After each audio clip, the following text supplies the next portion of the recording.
15 سوال دی چې د ټولو نه غټ شرک څه دی؟ جواب: د ټولو نه غټ شرک د غیر الله عبادت دی. د الله نه ما سوا د بل چا عبادت کول دا د ټولو نه غټ شرک دی.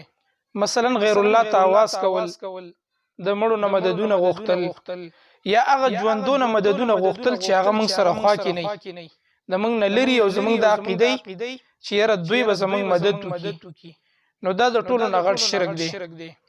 مدد به صرف او صرف د الله نه غواړي، بندگی به صرف او صرف د الله کې. که عبادت دې د بل چا کو نو ته د الله سره شرک کې او د ټولو نه غټ شرک هم دا دی. قرآن کریم په سورۃ النساء کې الله سبحانه و تعالی فرمایي: واعبدوا الله ولا تشركوا به شيئا. صرف اور صرف د الله بندگی وکړئ، د الله عبادت وکړئ، ولا تشركوا به شيئا، او د هغه الله سره په دې عبادت کې څوک مشرک وي.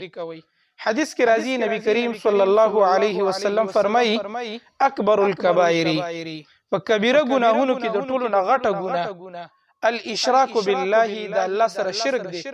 نو د دې د وجنه د الله سره به شرک نه کې، بندگی به صرف او صرف د الله کې. د الله نه ما سوا کړي د بل چا عبادت کو نو دا د ټولو نه غټ شرک دی.